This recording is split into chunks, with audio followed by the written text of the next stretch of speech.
علم یہ ہے کہ آپ لوگوں کو بتا سکیں کہ ان کے لیے آسانیاں کس چیز پہ ہیں. یہ ہے علم کا رسوخ.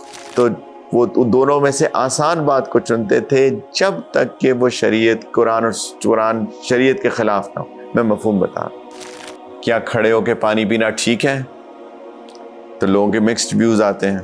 پھر کوئی کہتا ہے کہ جی نبی کریم صلی اللہ علیہ وسلم نے بے وقت ضرورت کھڑے ہو کے پانی بھی پیا ہے. عام طور پہ سنت کیا ہے؟ تو آپ ان سے پوچھ لیں ایز اے پوسٹ کہ خود ہی اپنے فتوے دے کے ایک پوری مہم چلا لی سوشل میڈیا کے اوپر کہ یہ کتنا برا انسان اور یہ کتنا برا شخص. یہ تو زیادتی کر رہے ہیں یار. یہ تو آپ توڑ رہے ہیں امت کو یار.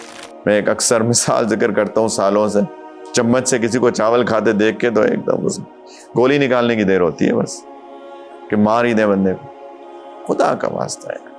کسی کو پتہ نہ ہو کہ سانپ کیا ہوتا ہے اور وہ پکڑ کے کھیلنا شروع کر دے تو جاہل ہے. کیا خیال ہے؟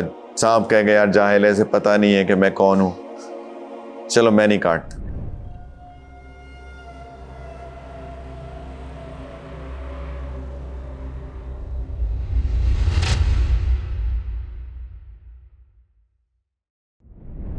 کسی نے مجھے آ کے کہا کہ جو کچھ علماء ہیں میں نے دیکھا وقت کے ساتھ ساتھ کہ جیسے جیسے وقت گزر رہا ہے ان کے اندر نرمی آتی جا رہی ہے، ایڈیپٹیبلٹی آتی جا رہی ہے. کہنا وہ یہ چاہ رہے تھے کہ ان کے اندر استقامت نہیں ہے، یہ کہنا چاہ رہے تھے.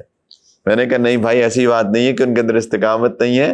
جیسے جیسے وقت گزر رہا ہے ان کے علم میں اضافہ ہو رہا ہے، اور جیسے جیسے علم میں اضافہ ہو رہا ہے ان کو یہ سمجھ میں آ رہی ہے کہ یہ ایسے بھی ہو سکتا ہے، یہ ایسے بھی ہو سکتا ہے، یہ ایسے بھی ہو سکتا ہے. یہ ہو رہا ہے. ایسا نہیں ہو رہا کہ ان کے اندر استقامت نہیں ہے. جب کوئی عالم بنتا ہے نا نوجوان نیا آپ نے دیکھا ہے بڑی شدت ہوتی ہے اس کے اندر. میں مخلص کی بات کر رہا ہوں جو واقعی عمل کرنا چاہتا ہے. بڑا یہ ایسے نہیں، ایسے نہیں، ایسے نہیں، ایسے نہیں. لیکن جیسے جیسے وقت گزرتا ہے اور اگر اس کے علم میں اضافہ ہوتا رہے تو آپ دیکھیں گے اس کے اندر نرمی آتی رہے. یہ ایک بڑا نارمل پروسیس ہے، ایولیوشن ہے علم کے اضافے کا. یہی تو علم ہے. کسی کہنے والے نے کہا کہ علم یہ ہے کہ آپ لوگوں کو بتا سکیں کہ ان کے لیے آسانیاں کس چیز پہ ہیں. یہ ہے علم کا رسوخ. یہ ہے علم کی گہرائی کہ آپ قرآن اور حدیث کی روشنی میں اس کے اصولوں کی بیس کے اوپر، صحیح اصولوں کی بیس کے اوپر آپ یہ بتا سکیں کہ کس کے لیے کس چیز میں کتنی آسانی. اللہ کے رسول صلی اللہ علیہ وسلم کی سنت ہے یہ. سیدہ عائشہ فرماتی ہیں رضی اللہ تعالی عنہا کہ نبی کریم صلی اللہ علیہ وسلم کو جب بھی دو باتیں دی جاتی تھیں تو وہ دونوں میں سے آسان بات کو چنتے تھے جب تک کہ وہ قرآن شریعت کے خلاف نہ ہو. میں مفہوم بتا رہا ہوں. شریعت کے باہر نہیں جا سکتے لیکن اس کے اندر آسانی لوگوں کے لیے دینا. یسرو ولا تعسروا بشروا ولا تنفروا. لوگوں کو آسانیاں دو، لوگوں کو مشکلیں مت پیدا کرو، لوگوں کو بشارتیں دو، لوگوں کو متنفر نہ کرو. یہ علم، یہ دین ہے. لیکن اس کے لیے علم چاہیے، اور علم جب ہوگا، رسوخ ہوگا تو ہمیں ڈفرینسز اوپینین، اختلاف رائے کا ادب کرنا آئے گا. جب اختلاف رائے کا ادب کرنا آئے گا تو محبتیں بڑھیں گی. لیکن یہ محبتیں بڑھانے کی ضرورت ہے، لیکن اس کے لیے گوئنگ بیک آل دا وے علم سیکھنا پڑے گا میرے بھائیوں. علم سیکھنا پڑے گا، اپنی انا کو ماننا پڑے گا. میں نے شروع میں کہا تھا کہ شیطان کے جو وار ہیں وہ بھی علم سے ہی پتہ چلتے ہیں. اللہ کی توفیق ہوتی ہے اور علم ہوتا ہے. بدگمانی نہ کریں لوگوں کے بارے میں، بدگمانی نہ کریں. چھوٹی چھوٹی بات میں بدگمان ہو جاتے ہیں، اور اکثر بدگمانیاں بھی جہالت کی بیس کے اوپر ہوتی ہیں. اکثر بدگمانی. کسی کو کھڑا ہو کے پانی پیتا دیکھ لیا، اس کو جو کہ سنتوں کی تعمیل کے بارے میں لوگوں کو بتاتا بھی ہے. کئی دفعہ میں لیکچر دے رہا ہوتا ہوں نا یونیورسٹیز میں، تو کھڑے ہو کے لیکچر دے رہا ہوتا ہوں اور گلا کبھی خشک ہو جاتا ہے تو پانی ہوتا ہے، میں کھڑے ہو کے پانی پی لیتا ہوں. تو میں سب سے پہلے وہیں پہ رک کے کہتا ہوں کہ کیا کھڑے ہو کے پانی پینا ٹھیک ہے؟ تو لوگوں کے مکسڈ ویوز آتے ہیں. پھر کوئی کہتا ہے کہ جی نبی کریم صلی اللہ علیہ وسلم نے بے وقت ضرورت کھڑے ہو کے پانی بھی پیا ہے. عام طور پہ سنت کیا ہے؟ بیٹھ کر پینا. بے وقت ضرورت کھڑے ہو کے بھی پیا ہے. تو میں نے کہا میں نے اس لیے یہاں پر یہ کلیریفیکیشن دے دی کیونکہ کچھ لوگ آپ میں سے ایسے ہوں گے جو اب میرا لیکچر نہیں سنیں گے بلکہ بدگمانی کر کے میری یہی بات کرتے رہیں گے، یہ کیسی باتیں کر رہا ہے، اس کو سنت تو آتی نہیں، علم کی کمی۔ تو میں سب کا پہلے دماغ کلیئر کر دیتا ہوں وہاں پہ کہ ہاں بے وقت کہاں ڈھونڈوں کرسی، کہاں میں بیٹھوں، کہاں میں کھڑا ہوں، ضرورت ہے یہاں پہ 2 گھونٹ میں نے صرف گلا خشک کرنے کے لیے پینے ہیں تو اس لیے میں پی رہا ہوں۔ لیکن لوگوں کے بدگمانیاں دور کرنا، اتقوا مواد التہم، نبی کریم صلی اللہ علیہ وسلم نے فرمایا کہ تہمت کے موقعوں سے بھی بچو، کہ لوگ جو اپنی جہالت کی بیس کے اوپر تم پہ تہمتیں لگائیں گے تو اس موقعوں سے بھی بچو، کلیریفیکیشن دے دو میں اس لیے یہ کر رہا ہوں۔ لیکن میں تو باقی لوگوں سے یہ بات کرتا ہوں کہ خدا کے واسطے لوگوں پہ بدگمانیاں نہ کریں، لوگوں کے پاس جائیے، اگر آپ کو کوئی اشکال ہے، کوئی سمجھ نہیں آ رہی بات تو لوگ آپ ان سے پوچھ لیں ایز اے پوسٹ کہ خود ہی اپنے فتوے دے کے ایک پوری مہم چلا لی سوشل میڈیا کے اوپر کہ یہ لوگ، یہ کتنا برا انسان اور یہ کتنا برا شخص ہے۔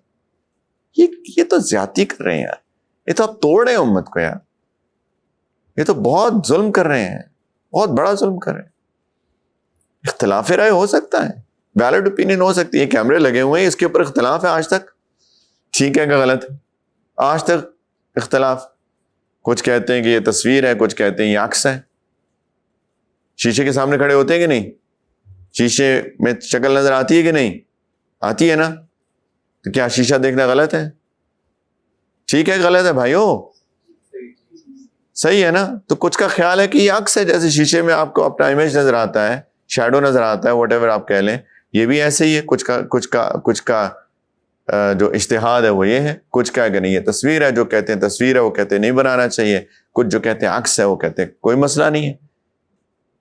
تو آپ کو ایک اوپینین فالو کرنا ہے نا، تو میں نے بہت بڑے علماء سے، بزرگوں سے مشورہ کر کے، وہ خود بھی کرتے ہیں، ان کی ضرورت ہے آج کے وقت کی، لوگ جو ہے صرف آڈیو نہیں دیکھتے، وہ ویڈیو بھی ان کو چاہیے، ان کے لیے ضروری ہے، ورنہ وہ آپ کو اگنور کر دیں گے، آپ کی بات ہی نہیں سنیں گے آن لائن۔ تو ہم نے کہا ٹھیک ہے یہ والا اوپینین لے لیتے ہیں، وہ سمجھ میں آتی ہے بات، ٹھیک ہے۔ اگر کسی کا یہ رائے ہے کہ نہیں یہ تصویر ہے اور نہیں کرنا چاہیے تو آپ کی میں رسپیکٹ کرتا ہوں، آپ میری رسپیکٹ کریں، لیکن اس کا یہ مطلب تھوڑی ہے کہ میرے اوپر فتوے لگانا شروع کر دیں اور جو ہے بدگمانیاں کرنا شروع کر دیں۔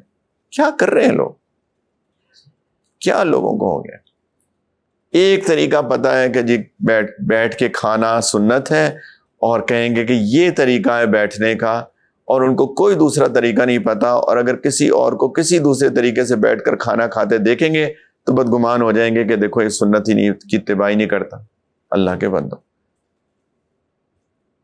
سیکھ تو لو کہ کیسے طریقے سے نبی کریم علیہ الصلوۃ والسلام نے کھایا۔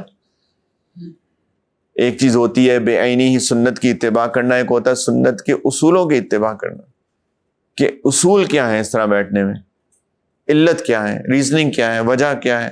ایز لانگ ایز ان علتوں، ریزننگز، اصولوں کی آپ اتباع کریں تو جیسے مرضی بیٹھ جائیں۔ لیکن لوگ چونکہ علم کی کمی ہے تو بس فتوے لگانے میں شیر ہیں۔ میں ایک اکثر مثال ذکر کرتا ہوں سالوں سے، چمچ سے کسی کو چاول کھاتے دیکھ کے تو ایک دم بس گولی نکالنے کی دیر ہوتی ہے، بس کہ مار ہی دیں بندے کو۔ خدا کا واسطہ ہے، کتنی چھوٹی چھوٹی باتوں میں ہم لوگ پھنسے ہوئے ہیں۔ آگے بڑھیں یار پلیز، علم حاصل کریں، لوگ بدگمان نہ ہوا کریں، لوگوں سے بات کر لیں، کلیئرٹی آف تھاٹ کریٹ کریں، اور اگر نہیں سمجھ میں آتا تو لوگوں کو بینیفٹ آف ڈاؤٹ دے کے ایز لانگ ایز اصولوں کی بیس کے اوپر ان کی جو بات ہے کسی ویلڈ شرعی اصولوں کے بیس کے اندر ایگزسٹ کرتی ہے، کچھ علماء فقہا کا اس کے اوپر کال ہے، تو پلیز اس کی رسپیکٹ کریں۔ We need to agree to disagree with people. ہمیں لوگوں کے اختلاف رائے کا ادب کرنا آنا چاہیے۔ پلیز خدا کے واسطے محبتیں پیدا کریں، پیار کریں لوگوں سے۔ مسائل بہت ہیں، ہم سب مل کر شیطان کا مقابلہ کریں۔ شیطان ہے ہمارا دشمن، کمپرومائز نہیں کریں گے غلط باتوں، اس پہ ہم سب اکٹھے ہو جائیں گے۔ جو دنیا کا نقصان یا آخرت کا نقصان ہے وہاں پہ ہم کہیں نہیں، ہم وہاں پہ کمپرومائزز نہیں ہوں گے، وہاں ہم سب کھڑے ہو کے وَاعْتَصِمُوا بِحَبْلِ اللَّهِ جَمِيعًا وَلَا تَفَرَّقُوا، اللہ کی رسی کو مل کر مضبوطی سے تھامیں گے غلط باتوں پہ کمپرومائز نہیں ہوگا، کوئی تفرقہ نہیں پیدا کریں گے، کوئی آئسولیشن نہیں کریٹ کریں گے، کوئی ڈفرینسز کریٹ نہیں کریں گے انشاءاللہ۔ لیکن ضروری ہے کہ ہم علم سیکھیں بھائیوں، پلیز علم سیکھیں، سب لوگ نیت کریں۔ علم کی کمی جہالت کی نمبر 1 ہے۔ انشاءاللہ ہمارے تقریباً مہینے بعد کورسز شروع ہوں گے انشاءاللہ۔ میں آپ سب لوگوں کو ریکمینڈ کرتا ہوں کہ اسٹے ٹیونڈ، اور انشاءاللہ سپٹمبر میں یا اگست اینڈ سپٹمبر میں جب شروع ہوں گے تو سارے لوگ علم سیکھیں، سارے لوگ آئیے، اپنے لوگوں کو لے کر آئیں، ترغیب دیں لوگوں کو کہ آئیں اور سیکھیں پلیز۔ ایسا نہ ہو کہ جہالت کوئی ایکسکیوز نہیں ہے، جہالت کوئی عذر نہیں ہے، جہالت بالکل ایکسکیوز نہیں، نہ جہالت ایکسکیوز ہے اور نہ ہی غفلت ایکسکیوز ہے۔ غافل بھی مارا جاتا ہے، جاہل بھی مارا جاتا ہے نا، جاہل بھی مارا جائے گا، غافل بھی مارا جائے گا۔ کسی کو پتہ نہ ہو کہ سانپ کیا ہوتا ہے اور وہ پکڑ کے کھیلنا شروع کر دے تو جاہل ہے، کیا خیال ہے؟ سانپ کہے گا یار جاہل ہے، اسے پتہ نہیں ہے کہ میں کون ہوں، چلو میں نہیں کاٹتا۔ یا پتہ تو ہے کہ سانپ بڑا خطرناک ہے لیکن غفلت میں بیٹھا ہوا ہے، سانپ پھر رہے ہیں، کہ یار چل کرو، تھوڑا سا سن بات لیتے ہیں پیچھے ہو کے، یہ غافل ہے، سانپ اس کو بھی نہیں چھوڑے گا۔ تو میرے بھائیو، نہ جہالت ایکسکیوز ہے، نہ غفلت ایکسکیوز ہے۔ تو علم بھی حاصل کریں، اور جو علم حاصل کر چکے ہیں وہ غافل نہ ہوں اور علم پہ عمل کریں، اور سب سے محبت کریں، پیار کریں، علم کو گہرا کریں انشاءاللہ، اور اسی سے امت میں یونٹی پیدا ہوگی، ٹالرنس پیدا ہوگی، پیار پیدا ہوگا، محبت پیدا ہوگی۔ شروع اپنے گھر سے کریں پلیز، اپنی بیوی کے ساتھ، اپنے شوہر سے پلیز ان کی ڈفرینس آف اوپینین کا احترام کریں۔ اگر آپ کی بیوی کا ایک اوپینین ہے تو آپ کو مبارک ہو، آپ کی بیوی عقل مند ہے، اللہ میاں کی گائے نہیں ہے، وہ عقل مند خاتون ہے، بہت مبارک ہو، وہ آپ کے بچوں کی ایک اچھی ماں بنے گی کیونکہ وہ عقل مند خاتون ہے۔ لیکن عقل مندی میں رائے تو ہوگی، اور رائے ہوگی تو پھر اس کے بارے میں ایک ہیومن ڈسکشن کر کے اس کو ٹیکل کرنا پڑے گا۔ ہو سکتا ہے کہ آپ نہ مانیں، لیکن جیسے میں نے شروع میں کیا کہا تھا، اگر اس میں نہ دنیا کا نقصان نہ آخرت کا نقصان تو جانے دیں یار، لیٹ اٹ گو۔ اگر آپ کے شوہر صاحب کو سمجھ میں نہیں آ رہی اور وہ ان کی انا بہت موٹی ہے تو خواتین سے بھی کہتا ہوں لیٹ اٹ گو، جانے دیں، کوئی بات نہیں۔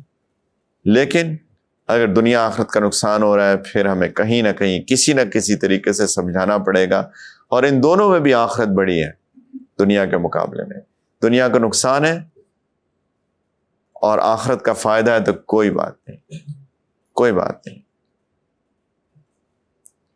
اتنے جھگڑے میں، یہ ٹاپک نہیں ہے آج کا، لیکن چونکہ میں نے بات کر دی ہے تو ایک مثال دے دوں۔ کتنے مسئلے ہوتے ہیں، لوگ کہتے ہیں جی وہ میرے یہ وراثت میں میرے بھائی کی اتنا نہیں بنتا، اتنا بنتا ہے، لیکن وہ مان نہیں رہا، اس کے والد اس کو دے دیا گیا ہے، یہ ہو گیا ہے، وہ ہو گیا ہے، تجارت، کاروبار وغیرہ وغیرہ، بہت سارے جھگڑے۔ وہ غلط ہے، میں ٹھیک ہوں، اور میں اگر اس کو اسیس کروں اور واقعی وہ ٹھیک ہو اور اس کا بھائی غلط ہو، لیکن بھائی مان ہی نہیں رہا کسی طریقے سے، اور معاملہ کورٹ تک پہنچ رہا ہے، قاضی تک پہنچ رہا ہے، لڑائی مار کٹائی تک پہنچ رہا ہے، تو میں اس کو کہتا ہوں یار جانے دو۔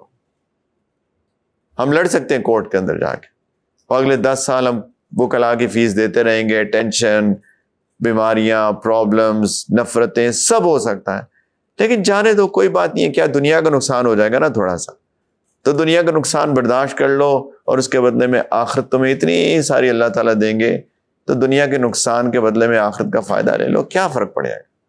چلیے ختم ہو جائے گی دنیا۔